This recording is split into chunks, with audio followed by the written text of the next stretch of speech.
സർക്കാരിന്റെ പൈസ അങ്ങനെ ഇതൊന്നും രാവിലെ നമുക്ക് വെച്ചല്ല.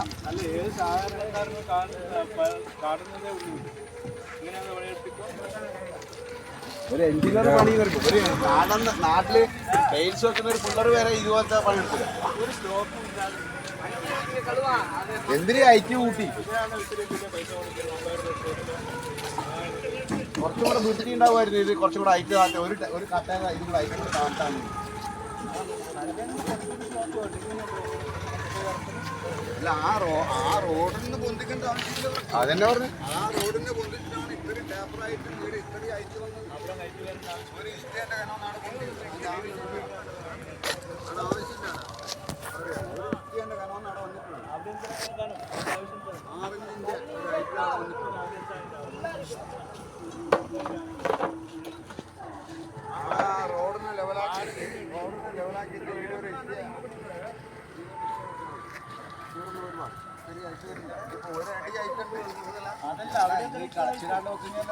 ഹൈറ്റാണ്. എന്തിനാ അതിന്റെ ആവശ്യം? ഇതിപ്പം ഈ കോൺക്രീറ്റ് ഇപ്പം എന്ന് വെച്ചാൽ ആദ്യം കാലം നിൽക്കില്ല. ഈ ലോക്ക് നിൽക്കും. പക്ഷേ കോൺക്രീറ്റ് പൊളിയപ്പം ലോക്കിന്റെ വിലക്ക് കയറുന്നിട്ട് ലോക്ക് കംപ്ലീറ്റ് പൊട്ടും.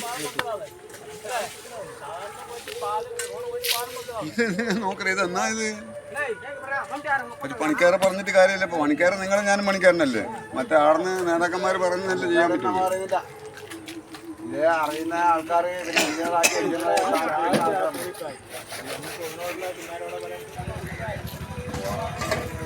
ലക്ഷം ഉറുപ്പ്യ എന്തെങ്കിലും പറഞ്ഞാൽ ആർക്കല്ല അവൻ കൊടുക്കണം. 9 ലക്ഷം ഉറുപ്പ്യ നോക്കൂലി വരെ കൊടുക്കേണ്ടി വന്നു. ഒരു പാലം പണി എടുക്കുന്നവനാണ്, കോടീൻ്റെ പണി എടുക്കുന്നതാണെങ്കിൽ ഇത് 9 ലക്ഷം പ്രശ്നമല്ല. നമ്മളെപ്പോലുള്ളവനായിരിക്കും എടുത്തിട്ടുള്ളത്.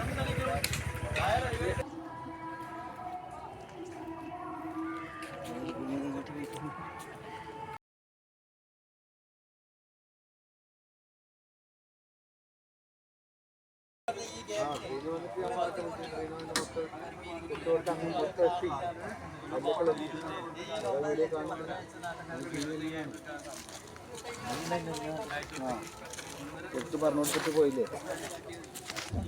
അതെല്ലാവർക്കും പൊതുവെ എല്ലാവർക്കും പറയുന്നതാണ്. പറയും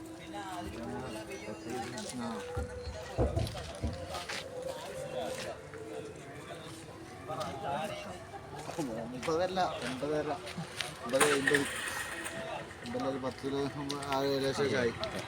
ഇത് എത്ര നാട്ടുകാർ എഞ്ചിനീയർ അന്ന് വന്നിനി അമ്മേനെ പറഞ്ഞില്ലേ? ഈ ഇന്റർലോക്ക് വെക്കണ്ടേ?